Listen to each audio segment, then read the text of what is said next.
We're joined by Gloria Hunniford, who's a good friend of Sir Cliff's for some 45 years. 45 years now, yes. So you've known him a long, long time. How do you think he'll be feeling this morning? Will he wake up feeling like, great, Well, I know he will, because during the terrible turmoil of the last couple of, well, now 2 years, it was that he would say it's the last thing he thought of at night, you know, will it all be cleared tomorrow? And the first thing he thought of in the morning.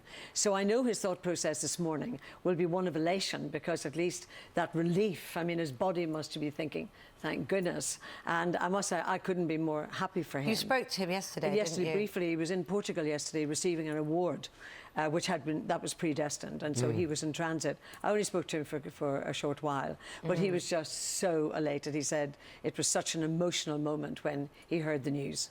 It's been a difficult 2 years for Cliff, of course. It's been torture.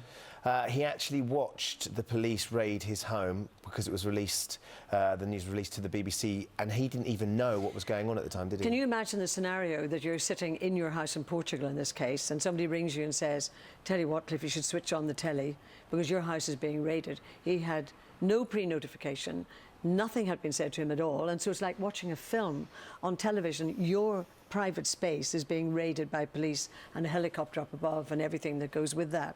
So that in itself was a shocking thing to happen to him. And so it's just gone on and on like the most emotional roller coaster. And I mean, these are my opinions, of course, but having observed him, I just think it's been anger, frustration, disappointment, you know, just thinking, how can this happen to me? And I know that Cliff is a good man, and I was never in any doubt whatsoever that he would be cleared. But it's when, and that's what nobody can really understand. I mean, I know Nigel was talking about it perhaps earlier on. Nigel Evans, yeah. Yes, because he was saying, why did it just take so long? And that's been the frustration, because we all know that cases, people have got to be listened to, but it's the question of why it took so long.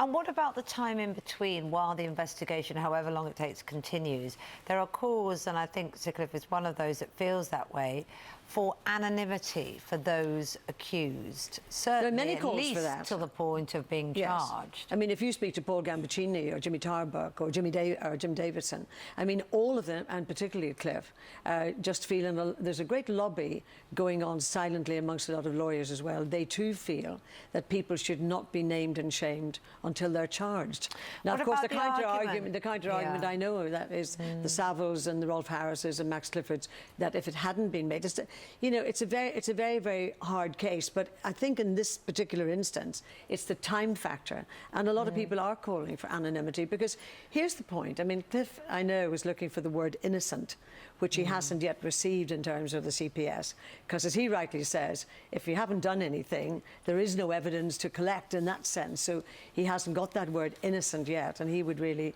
love that word, of course, because that's how he feels. Gloria, you've known him for 45 years. You've been friends with the family, very close friends with Karen, of course, your daughter. Very, very good family friend, yes.